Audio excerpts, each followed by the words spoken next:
Tips and ട്രിക്സിലേക്ക് ഏവർക്കും സ്വാഗതം.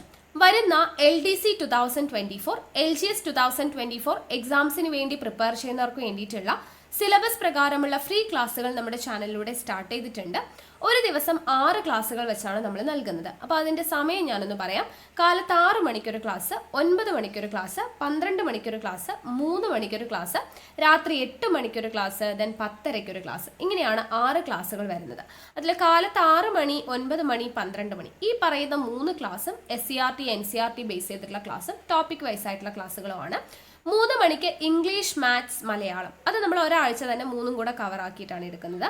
2 ദിവസം ഇംഗ്ലീഷ്, 2 ദിവസം മാത്സ്, 2 ദിവസം മലയാളം. ദെൻ രാത്രി 8 മണിക്ക് നമ്മൾ കാലത്ത് 6 മണിക്കും 9 മണിക്കും 12 മണിക്കും പഠിച്ച GK പോർഷൻസ് ഉണ്ടല്ലോ, ആ ഭാഗത്ത് നിന്നും PSC 2021 മുതൽ 24 വരെ ചോദിച്ചിട്ടുള്ള മുൻവർഷ ചോദ്യങ്ങൾ നമ്മൾ ഡിസ്കസ് ചെയ്യുന്നു. രാത്രി 10:30 എക്സ്പെക്റ്റഡ് കറണ്ട് അഫയേഴ്സ്, അതിൻ്റെ കൂട്ടത്തിൽ തന്നെ നമ്മൾ കലാകായികം, സാഹിത്യം, സംസ്കാരം എന്ന് പറയുന്ന ഭാഗം ഉണ്ടല്ലോ, അതും കൂടെ ചേർത്ത് നമ്മൾ ചെറിയ കോഡ്സും കണക്ഷൻസ് ഒക്കെ യൂസ് ചെയ്തിട്ടാണ് ക്ലാസ് ചെയ്യുന്നത്. അപ്പോൾ 2 ലൈവ് ക്ലാസ്, 4 റെക്കോർഡഡ് ക്ലാസ്, അങ്ങനെ ടോട്ടലായിട്ട് 6 ക്ലാസ്സുകളാണ് ഒരു ദിവസം ലഭിക്കുന്നത്. അപ്പോൾ മാക്സിമം എല്ലാ ക്ലാസ്സുകളും കണ്ട് പ്രയോജനപ്പെടുത്തുക, നോട്ട്സ് തയ്യാറാക്കിയിട്ട് തന്നെ പഠിക്കുക. പിന്നെ ടെലിഗ്രാം ചാനൽ ജോയിൻ ചെയ്യാത്തവർ ആരെങ്കിലും ഉണ്ടെങ്കിൽ ഇപ്പം തന്നെ ജോയിൻ ചെയ്യുക കേട്ടോ. ഞാൻ താഴെ ഡിസ്ക്രിപ്ഷൻ ബോക്സിലും കമൻറ്റ് ബോക്സിൽ ഫസ്റ്റ് കമൻ്റ് ആയിട്ടും ലിങ്ക് കൊടുത്തിട്ടുണ്ട്. ജോയിൻ ചെയ്യാത്തവരുണ്ടെങ്കിൽ ജോയിൻ ചെയ്യുക. കാരണം നിങ്ങൾക്ക് ഓരോ ദിവസവും പഠിക്കേണ്ട ടോപ്പിക് എന്തൊക്കെയാണ് എന്നുള്ളതിൻ്റെ വിവരങ്ങളും, നിങ്ങൾക്ക് പഠിക്കേണ്ടതിൻ്റെ ഇൻസ്ട്രക്ഷൻസ്, പിന്നെ എന്തെങ്കിലും കാര്യങ്ങൾ നിങ്ങളെ അപ്ഡേറ്റ് അറിയിക്കാനുണ്ടെങ്കിൽ PDF, ഇതെല്ലാം നമ്മൾ ടെലിഗ്രാം വഴിയാണ് കൊടുക്കുന്നത്. സോ ടെലിഗ്രാമിൽ ജോയിൻ ചെയ്യാത്തവരുണ്ടെങ്കിൽ ഇപ്പം തന്നെ ജോയിൻ ചെയ്യുക. പിന്നെ നമ്മുടെ ക്ലാസ്സുകളൊക്കെ ഇഷ്ടമാവുന്നുണ്ടോ? ഒരു ദിവസം 6 ക്ലാസ്സുകൾ വരുമ്പോൾ നിങ്ങൾക്ക് മനസ്സിലാക്കാൻ പറ്റും എത്രത്തോളം എഫേർട്ട് എടുക്കുന്നുണ്ട് എന്നുള്ളത്. സോ ഇഷ്ടമായിട്ടുണ്ടെങ്കിൽ ഒന്ന് ലൈക്ക് ചെയ്യുക, അതുപോലെ തന്നെ മാക്സിമം പേരിലോട്ടൊന്ന് ഷെയർ ചെയ്ത് കൊടുക്കുക. എന്തെങ്കിലും സജഷൻസ് ഉണ്ടെങ്കിൽ താഴെ കമൻറ്റ് ആയിട്ട് അറിയിക്കാം. ഓക്കെ, അപ്പോൾ ഇന്നത്തെ ക്ലാസ്സിലോട്ട് കടക്കാം. ഇന്നത്തെ ക്ലാസ് എന്ന് പറയുന്നത് ഇംഗ്ലീഷിൽ നമ്മൾ അഡ്ജക്റ്റീവ്സ് എന്താന്ന് പഠിച്ചു, ആഡ്വേർബ്സ് എന്താന്ന് പഠിച്ചു അല്ലേ.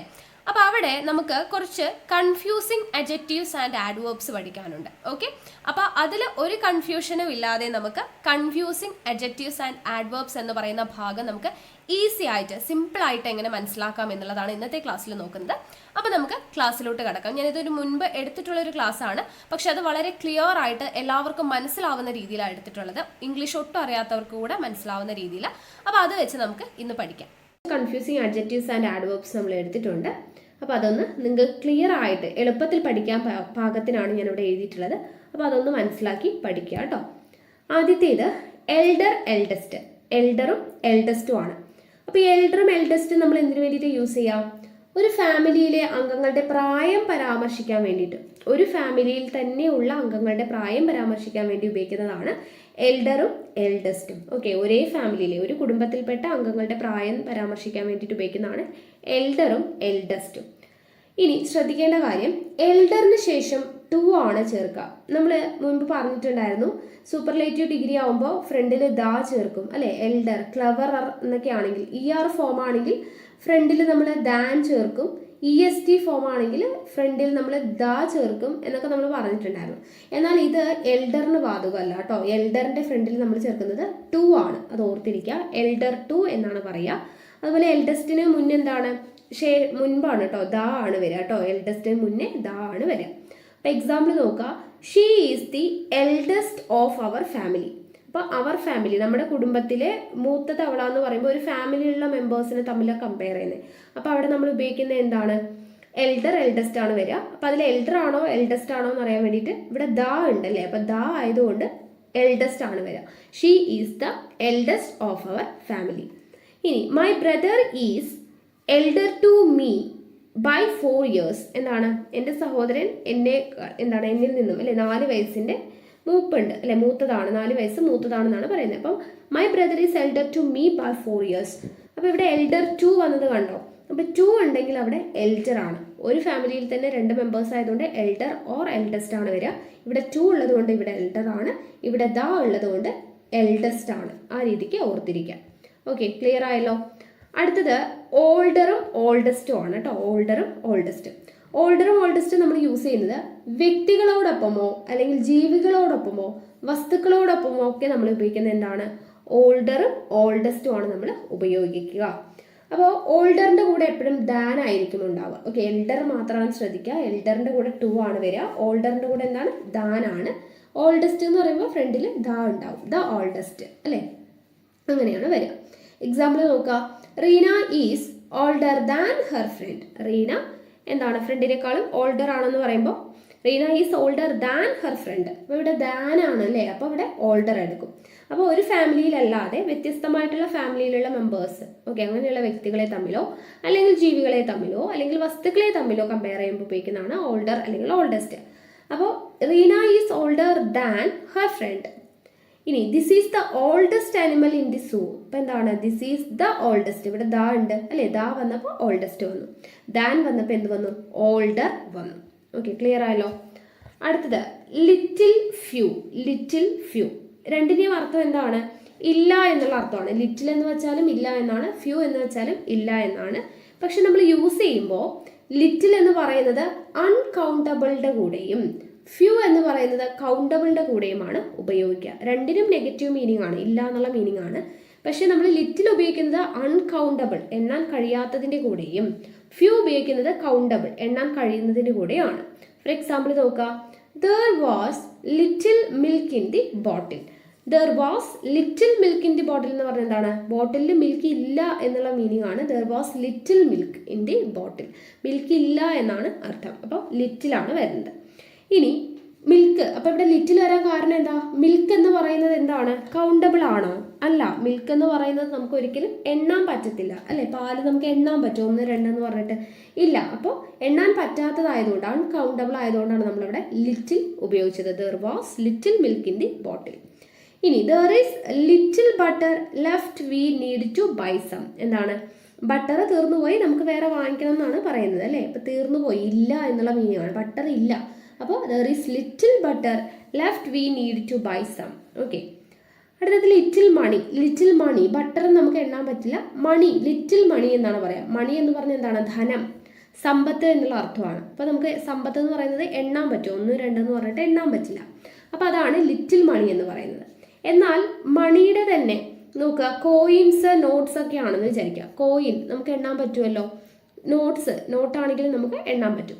അപ്പോൾ ലിറ്റിൽ മണി എന്ന് പറയും. മണി, സമ്പത്ത് എന്ന് പറയുന്നത് നമുക്ക് എണ്ണാൻ പറ്റില്ല, അൺകൗണ്ടബിൾ ആണ്. അപ്പോൾ നമ്മൾ ലിറ്റിൽ ചേർത്തു. എന്നാൽ കോയിൻസും നോട്ട്സും വരുമ്പോൾ എന്താണ്? നമുക്ക് കോയിനും നോട്ടൊക്കെ എണ്ണാൻ പറ്റും. സോ നമ്മൾ എന്ത് ഉപയോഗിക്കും? ഫ്യൂ ഉപയോഗിക്കും. ഫ്യൂ കോയിൻസ്, ഫ്യൂ നോട്ട്സ് എന്നൊക്കെയാണ് പറയുക. അടുത്തത് ലിറ്റിൽ സോൾട്ട്. സോൾട്ട് എന്ന് പറയുന്നത് എന്താണ്? ഉപ്പ്. ഉപ്പ് നമുക്ക് എണ്ണാൻ പറ്റുമോ? ഇല്ല. അപ്പോൾ നമ്മൾ അൺകൗണ്ടബിൾ ആണ്. അപ്പോൾ നമ്മൾ എന്ത് ചേർക്കണം? ലിറ്റിൽ സോൾട്ട് എന്ന് പറയണം. അടുത്തത് ലിറ്റിൽ നോളേജ്. നോളേജ് എന്ന് പറയുന്നത് എണ്ണാൻ പറ്റത്തില്ല, അതുകൊണ്ട് തന്നെ അത് അൺകൗണ്ടബിൾ ആണ്. അപ്പോൾ നമ്മൾ എന്ത് ചേർക്കണം? ലിറ്റിൽ ചേർക്കണം. Little knowledge. ഇനി കോയിൻസ് നോട്ട്സും കൗണ്ടബിൾ ആണെന്ന് പറഞ്ഞു. അപ്പോൾ നമ്മൾ ഉപയോഗിക്കുന്നത് എങ്ങനെയാണ്? Few coins, few notes, few oranges, few students. അപ്പോൾ എണ്ണാൻ കഴിയുന്നതിൻ്റെ മുന്നിലാണ് ഫ്യൂ എന്നും എണ്ണാൻ കഴിയാത്തതിൻ്റെ ഫ്രണ്ടിലാണെങ്കിൽ ലിറ്റിൽ എന്നുമാണ് ഉപയോഗിക്കുക. അടുത്തത് ഈ ലിറ്റിൽ, ദ ലിറ്റിൽ എന്നൊക്കെ പറഞ്ഞില്ലേ, ആ ലിറ്റിലും ഫ്യൂ അത് തന്നെ. എ ലിറ്റിലുണ്ട്, ദ ലിറ്റിലുണ്ട്.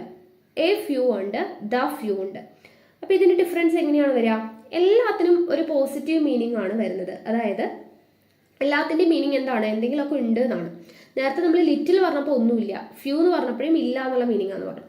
പക്ഷേ A little, the little, A few, the few എന്നൊക്കെ പറഞ്ഞു കഴിഞ്ഞാൽ എന്തൊക്കെയോ ഉണ്ട്, അവിടെ ഒരു പോസിറ്റീവ് മീനിങ് ആണ്. അപ്പോൾ ഇവിടെ നോക്കുക, A little, A few, A വെച്ചിട്ടാണ് തുടങ്ങുന്നതെന്ന് വെച്ച് കഴിഞ്ഞാൽ എ ലിറ്റിലും എ ഫ്യൂ ആണെങ്കിൽ എന്താണ്? കുറച്ച് എന്നുള്ള അർത്ഥമാണ്. ഓക്കെ, കുറച്ച് എന്നുള്ള മീനിങ് ആണ് എ ലിറ്റിലും എ ഫ്യൂ. നോക്കുക, I have written A few exams last year. എന്താണ്? ഞാൻ ലാസ്റ്റ് ഇയറിൽ കുറച്ച് എക്സാം എഴുതി എന്നാണ് അല്ലേ. അപ്പോൾ എ ഫ്യൂ എക്സാംസ് എന്നാണ്. അപ്പോൾ എക്സാം നമുക്ക് എണ്ണാം, 1 പരീക്ഷ 2 പരീക്ഷ എന്ന് പറഞ്ഞാൽ എണ്ണാൻ പറ്റും അല്ലേ. അപ്പോൾ അത് കൗണ്ടബിൾ ആണ്. കൗണ്ടബിൾ ആയതുകൊണ്ട് നമ്മൾ എന്ത് ചെയ്തു? എ ഫ്യൂ എന്ന് നമ്മൾ ചേർത്തു. ഇനി there was a little milk in the bottle. ബോട്ടിലിൽ കുറച്ച് പാലുണ്ട് എന്നുള്ളതാണ് അല്ലേ. പക്ഷെ പാല് നമുക്ക് എണ്ണാൻ പറ്റുമോ? ഇല്ല, അൺകൗണ്ടബിൾ ആണ്. അപ്പോൾ നമ്മൾ എന്ത് യൂസ് ചെയ്യണം?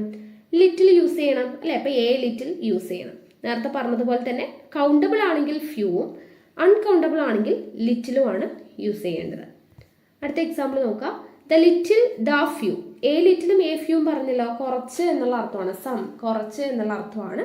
കൗണ്ടബിൾ ആണെങ്കിൽ ദ ഫ്യൂ ഉപയോഗിക്കും, അൺകൗണ്ടബിൾ ആണെങ്കിൽ ദ ലിറ്റിൽ ഉപയോഗിക്കും അല്ലെ, എ ലിറ്റിൽ ഉപയോഗിക്കും. ഇനി അടുത്തത് ദ ലിറ്റിൽ ദ ഫ്യൂ. എന്താണ് ഡിഫറൻസ്? ഇതിന്റെ മീനിങ് എന്ന് പറയുന്നത് ദ ലിറ്റിൽ ദ ഫ്യൂ എന്ന് പറഞ്ഞു കഴിഞ്ഞാൽ ധാരാളമില്ല പക്ഷെ ഉള്ളത് മുഴുവനുണ്ട്. ഒരുപാടൊന്നുമില്ല പക്ഷെ ഉള്ളതുണ്ട് എന്ന് പറയുന്നതാണ് എന്ത്? ദ ലിറ്റിലും ദ ഫ്യൂ. എക്സാമ്പിൾ നോക്കുക. I lost the little trust I had in the company. എന്താണ്? ആ കമ്പനിയിൽ ഉണ്ടായിരുന്ന കുറച്ച് വിശ്വാസമാണ് ഉണ്ടായിരുന്നത്, അതുപോലും നഷ്ടപ്പെട്ടു പോയി അല്ലേ? കുറച്ചാണ്, ഒരുപാടൊന്നുമില്ല, കുറച്ച് വിശ്വാസം ഉണ്ടായിരുന്നു പക്ഷെ ആ ഉള്ളതും നഷ്ടപ്പെട്ടു പോയി എന്നാണ് പറയുന്നത്. അപ്പോൾ I lost the little trust I had in the company. അപ്പോൾ ഉണ്ടായിരുന്ന കുറച്ചും കൂടെ പോയി എന്നുള്ള മീനിങ് ആണ് ദ ലിറ്റിൽ വരുന്നത്. ഓക്കെ, അടുത്തത് മച്ച് മെനി. മച്ച് മെനി എന്താണ് ഡിഫറൻസ്? മച്ച് എന്ന് പറയുന്നത് നമ്മൾ യൂസ് ചെയ്യുന്നത് അൺകൗണ്ടബിളുടെ കൂടെയും മെനി എന്ന് പറയുന്നത് കൗണ്ടബിളുടെ കൂടെയാണ് നമ്മൾ യൂസ് ചെയ്യുക. ഓക്കെ, മച്ച് യൂസ് ചെയ്യുന്നത് അൺകൗണ്ടബിളിന്റെ കൂടെ, മെനി യൂസ് ചെയ്യുന്നത് കൗണ്ടബിളിന്റെ കൂടെ. ഫോർ എക്സാമ്പിൾ നോക്കുക. There are many students in the class room അല്ലേ? സ്റ്റുഡൻസ് ക്ലാസ് റൂമിൽ ഉണ്ടെന്ന് പറയുമ്പോൾ നമുക്ക് സ്റ്റുഡൻസിനെ എല്ലാവരെയും എണ്ണാൻ പറ്റുമല്ലോ അല്ലേ? 1 2 എന്ന് പറക്കി എണ്ണാൻ പറ്റും. അപ്പോൾ there are many students in the classroom എണ്ണാൻ പറ്റുന്നത് കൊണ്ട് നമ്മൾ മെനി യൂസ് ചെയ്തു. ഓക്കെ, ഇനി how much money do you want. നമ്മൾ പറഞ്ഞു മണി എന്ന് പറഞ്ഞാൽ സമ്പത്ത്, ധനം നമുക്ക് എണ്ണാൻ പറ്റില്ല. അപ്പം അത് അൺകൗണ്ടബിൾ ആണ്. അൺകൗണ്ടബിളിൻ്റെ കൂടെ എന്താ യൂസ് ചെയ്യുക? മച്ച് ആണ്. അപ്പോൾ how much money do you want. Okay, അടുത്തത് how much is the entrance fee. Entrance fee എന്ന് പറയുന്നതും ഇവിടെ അൺകൗണ്ടബിൾ ആയിട്ടാണ് കൊടുക്കുന്നത്. സോ മച്ച് ആണ് ആൻസർ. അടുത്തത് I have many things to do. എനിക്ക് ഒരുപാട് കാര്യങ്ങൾ ചെയ്യാനുണ്ട്. അത് നമുക്ക് എണ്ണാൻ പറ്റത്തില്ലേ? ഒരു കാര്യം ഇതാണ്, രണ്ടാമത്തെ കാര്യം ഇതാണ് എന്ന് പറഞ്ഞ് എണ്ണാൻ പറ്റും അല്ലേ? അപ്പോൾ I have many things to do എണ്ണാൻ പറ്റുന്നതായതുകൊണ്ട് മെനി യൂസ് ചെയ്തു. അപ്പോൾ കൗണ്ടബിൾ ആയിട്ടുള്ളതിൻ്റെ കൂടെ മെനിയും അൺകൗണ്ടബിൾ ആയിട്ടുള്ളതിൻ്റെ കൂടെ മച്ചുമാണ് യൂസ് ചെയ്യുക. അടുത്തത് നോക്കുക. She has many cats. Cats എണ്ണാൻ പറ്റുന്നതാണ്, അതുകൊണ്ടാണ് മെനി വന്നത്. ഓക്കെ, അടുത്തത് ഫാർദറും ഫർദറും. Farther further. ഫാർദർ എന്ന് പറഞ്ഞാൽ എന്താണ്? അകലെ എന്നാണ് അർത്ഥം. ഫാർദർ അകലെ. ഫർദർ എന്താണ്? വീണ്ടും. ഫർദർ വീണ്ടും എന്ന മീനിങ് ആണ്. അപ്പോൾ നോക്കുക. Further information is required to get the correct answer. എന്താണ്? കുറച്ചുകൂടെ അല്ലേ? വീണ്ടും കുറച്ചുകൂടെ ഇൻഫർമേഷൻ കിട്ടിയാലാണ് നമുക്ക് കറക്റ്റ് ആൻസറിലോട്ട് എത്താൻ പറ്റത്തുള്ളൂ എന്നാണ് പറയുന്നത്. അപ്പോൾ ഫർദർ ഇൻഫർമേഷൻ വീണ്ടും വിവരങ്ങൾ ലഭിച്ചാൽ മാത്രമാണെന്നുള്ള മീനിങ് ആണ് ഫർദർ ഇൻഫർമേഷൻ. അടുത്തത് he was transferred to the farther place. He was transferred എങ്ങോട്ടാണ് ട്രാൻസ്ഫർ ആയത്? അകലെയുള്ള സ്ഥലത്തേക്ക്. അപ്പോൾ ഫാർദർ പ്ലേസ് എന്നാണ് പറയുക. അടുത്തത് we have to get further information. കുറച്ചുകൂടെ വിവരങ്ങൾ വീണ്ടും കിട്ടാനുണ്ട് എന്നുള്ള മീനിങ് ആണ് അല്ലേ? അപ്പോൾ we have to get a further information. Okay, അപ്പോൾ ഫർദർ എന്ന് പറയുന്നത് വീണ്ടും, ഫാർദർ എന്ന് പറഞ്ഞാൽ എന്താണ്? അകലെ എന്നുള്ള അർത്ഥത്തിലാണ് ഉപയോഗിക്കുക. അടുത്തത് നിയറസ്റ്റും നെക്സ്റ്റും ആണ് കേട്ടോ. നിയറസ്റ്റും നെക്സ്റ്റും. നിയറസ്റ്റ് എന്ന് പറഞ്ഞു കഴിഞ്ഞാൽ ഏറ്റവും അടുത്ത എന്നാണ് അർത്ഥം. നെക്സ്റ്റ് എന്ന് പറഞ്ഞാലോ ചാൻസ് അല്ലെങ്കിൽ ഒരു ഊഴം എന്നുള്ള അർത്ഥമാണ് നിയറസ്റ്റ്. നെക്സ്റ്റ്. അപ്പോൾ ഇത് നമ്മൾ യൂസ് ചെയ്യുന്നത് എങ്ങനെയാണ്? നിയറസ്റ്റ് ഏറ്റവും അടുത്ത എന്നുള്ള മീനിങ്. നോക്കുക. We took him to the nearest hospital. എന്താണ്? ഞങ്ങൾ അവനെ വേഗം അടുത്തുള്ള ഹോസ്പിറ്റലിലോട്ട് കൊണ്ടുപോയി എന്നുള്ള മീനിങ് ആണ് അല്ലേ? അപ്പോൾ അടുത്തുള്ള, ഏറ്റവും അടുത്ത. നോക്കുക. We took him to the nearest hospital. അടുത്തത് നെക്സ്റ്റ്, ചാൻസ് എന്നാണ് പറഞ്ഞത് അല്ലേ? She is the next candidate to be interviewed. Interview ചെയ്യാൻ പോകുന്ന അടുത്ത കാൻഡിഡേറ്റ് അവളാണെന്ന് പറയുമ്പോൾ എന്താണ്? അവളുടെ ഊഴമാണ് അടുത്തത് എന്നുള്ള മീനിങ് ആണ്. അപ്പോൾ she is the next candidate to be interviewed എന്നാണ് പറയുക. ഓക്കെ, അപ്പോൾ നിയറസ്റ്റും നെക്സ്റ്റും ഓർത്തിരിക്കുക. അടുത്തത് ലേറ്ററും ലാറ്ററും ലേറ്റസ്റ്റും ലേറ്റും. ഈ 4 തമ്മിലുള്ള ഡിഫറൻസ് ആണ്. Later, latter, latest, late. Later എന്ന് പറഞ്ഞാൽ എന്താണ്? ശേഷം, പിന്നീട്, വൈകി എന്നുള്ള മീനിങ് ഒക്കെയാണ് ലേറ്റർ.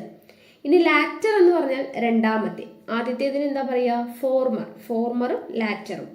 അടുത്തത് ലേറ്റസ്റ്റ്. ലേറ്റസ്റ്റ് ന്യൂസ് എന്നൊക്കെ പറഞ്ഞാൽ എന്താ? ഏറ്റവും പുതിയ വാർത്ത അല്ലേ? അപ്പം ലേറ്റസ്റ്റ് എന്ന് പറഞ്ഞാൽ ഏറ്റവും പുതിയ. ലാസ്റ്റ് എന്ന് പറഞ്ഞാൽ എന്താ? നമുക്ക് എല്ലാവർക്കും അറിയാം, അവസാനത്തെ, കഴിഞ്ഞ. ലേറ്റ് എന്ന് പറഞ്ഞു കഴിഞ്ഞാൽ താമസിച്ച, അന്തരിച്ച എന്നൊക്കെയാണ് വരിക. ഓക്കെ, അപ്പോൾ ഇതാണ് മീനിങ്. ലേറ്റർ, ലാറ്റർ, ലേറ്റസ്റ്റ്, ലേറ്റിൻ്റെ മീനിങ് ഞാൻ പറഞ്ഞു തന്നു. ഇനി എക്സാമ്പിൾ നോക്കാം. He arrived later than I expected ആണ് കേട്ടോ. ഓക്കെ, എക്സ്പെക്റ്റഡ് ആണ്. He arrived later than I expected. ഞാൻ എക്സ്പെക്ട് ചെയ്തതിനേക്കാളും വൈകിയാണ് അവൻ എത്തിയത് എന്നുള്ള മീനിങ് ആണ്. അപ്പോൾ വൈകുക എന്നുള്ളതിന് ലേറ്റർ. അടുത്തത് what is the latest news. Okay, what is the latest news? ഏറ്റവും പുതിയ വാർത്ത എന്താണ് അല്ലേ? അപ്പോൾ ലേറ്റസ്റ്റ് ആണ് വരിക. അടുത്തത് the former part of the film is more interesting than the later. എന്താണ്? ലാറ്റർ പാർട്ടിനേക്കാളും, അതായത് രണ്ടാം ഭാഗത്തിനേക്കാളും ഇൻട്രസ്റ്റിംഗ് ആണ് ഏത്? ഒന്നാം പാർട്ട് അല്ലേ? ഫിലിമിന്റെ ഒന്നാം പാർട്ട് രണ്ടാം പാർട്ടിനേക്കാളും ഇൻട്രസ്റ്റ് ആണെന്നാണ് പറയുന്നത്. അപ്പം രണ്ടാം ഭാഗം എന്ന് കാണിക്കാൻ ലാറ്റർ ആണ്. ലാറ്റർ എന്ന് പറയുമ്പോൾ അവിടെ 2 T ഇല്ലേ? അപ്പോൾ രണ്ടാം ഭാഗം എന്നുള്ള രീതിക്ക് ജസ്റ്റ് കണക്ട് ചെയ്യാം കേട്ടോ. അപ്പോൾ ലാറ്റർ എന്ന് പറയുന്നത് ഫോർമർ പാർട്ടിനേക്കാളും, ഫോർമർ എന്ന് പറയുമ്പോൾ ആദ്യത്തേത്. അടുത്തത് this is the last chance for you. എന്താണ്? നിനക്കിത് അവസാനത്തെ ചാൻസ് ആണ് അല്ലേ? അവസാനത്തെ. ഓക്കെ, അതാണ് ലാസ്റ്റ്. അപ്പോൾ ലാസ്റ്റ്, ലാറ്റർ, ലേറ്റർ, ലേറ്റസ്റ്റ് കിട്ടിയല്ലോ. അടുത്തത് സമ്മും എനിയും ആണ് കേട്ടോ. Sum, any. സം എന്ന് പറയുമ്പോൾ എന്താണ്? പോസിറ്റീവ് മീനിങ് ആണ്, കുറച്ച് എന്നുള്ള അർത്ഥമാണ്. ഓക്കെ, പോസിറ്റീവ് മീനിങ് ആണ്, അതായത് പോസിറ്റീവിൻ്റെ കൂടെയാണ്, പോസിറ്റീവ് സെൻറ്റൻസിൻ്റെ കൂടെയാണ് സമ്മ് യൂസ് ചെയ്യുക. ഇനി എനി എന്ന് പറയുമ്പോൾ എനി, അവിടെ ഒരു എൻ ഉണ്ട് അല്ലേ? അപ്പം നെഗറ്റീവ് സെൻറ്റൻസിൻ്റെ കൂടെയാണ് എനി യൂസ് ചെയ്യുക കേട്ടോ. പോസിറ്റീവ് സെൻറ്റൻസിൻ്റെ കൂടെ സമ്മ് യൂസ് ചെയ്യുന്നു, നെഗറ്റീവ് സെൻറ്റൻസിൻ്റെ കൂടെ എനി യൂസ് ചെയ്യുന്നു. ഫോർ എക്സാമ്പിൾ നോക്കാം, he didn't have any money with her.